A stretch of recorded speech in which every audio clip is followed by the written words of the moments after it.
வணக்கம், welcome to அம்மாவுடன் நான். இன்னைக்கு நம்ம பார்க்க போகிற ரெசிபி பாலக்கீரை உளிக்காரம். நல்ல காரசாரமாக ரொம்ப நல்லாயிருக்கும். வாங்க அது எப்படி செய்கிறதுன்னு பார்க்கலாம். அதுக்கு நான் ஒரு கட்டு பாலக்கீரை எடுத்திருக்கேன். இது போல் நல்லா க்ளீன் பண்ணிவிட்டு 2 முறை தண்ணியில் வாஷ் பண்ணி எடுத்து வச்சுருக்கேன். இதுக்கு ஒரு மசாலா ரெடி பண்ணணும்.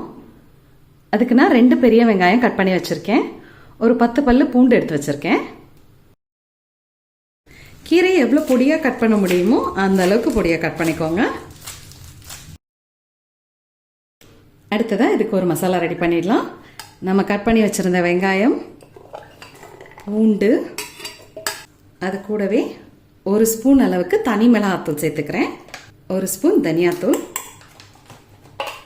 இது எல்லாத்தையும் நல்லா பேஸ்ட்டாக அரைச்சிக்கலாம். இது போல் அரைச்சி எடுத்துக்கோங்க. ஸ்டவ் ஆன் பண்ணி கடாயை வச்சுருக்கேன். இதுக்கு கொஞ்சம் எண்ணெய் தாராளமாகவே சேர்த்துக்கோங்க. நான் இன்றைக்கி நல்லெண்ணெய் சேர்த்துருக்கேன்.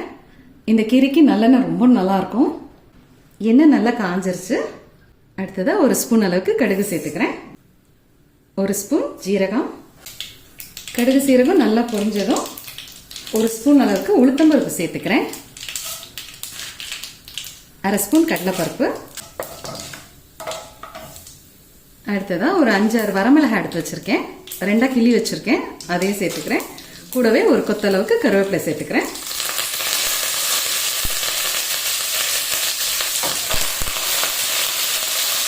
அது கூடவே அரைச்சி வச்ச வெங்காயத்தையும் சேர்த்து நல்லா வதக்கிக்கலாம்.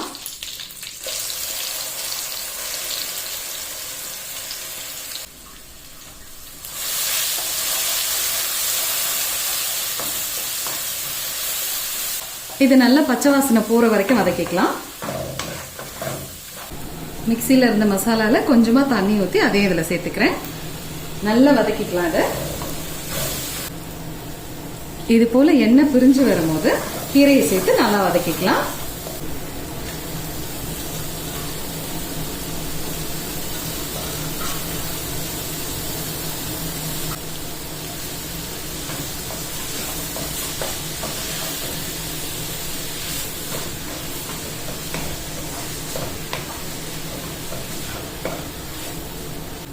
ஒரு 5 to 10 minutes இந்த மாதிரி வதக்கினா போதும். நல்லா சுருண்டு வந்துடும் கீரை. இந்த ஸ்டேஜில் கொஞ்சமாக பெருங்காயத்தூள் சேர்த்துக்கிறேன்.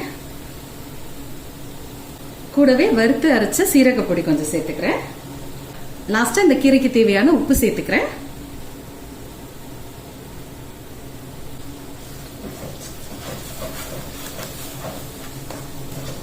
எல்லாத்தையும் நல்லா கலந்து விட்டுக்கோங்க. ஒரு 2 minutes வதங்கட்டும். அவ்வளோதான், ஸ்டவ் ஆஃப் பண்ணிடுறேன். நம்மளோட பாலக்கீரை உளிக்காரம் சூப்பராக ரெடி ஆயிடுச்சு. நல்ல சூடான சாதத்தில் 1 ஸ்பூன் நெய்யோ இல்லைன்னா நல்லெண்ணெயோ விட்டு இதை பிசைஞ்சு சாப்பிட்டிங்கன்னா அவ்வளோ நல்லாயிருக்கும். நீங்களும் உங்கள் வீட்டில் ட்ரை பண்ணி பாருங்கள். எப்படி வந்துச்சுன்னு கமெண்ட் செக்ஷனில் சொல்லுங்கள்.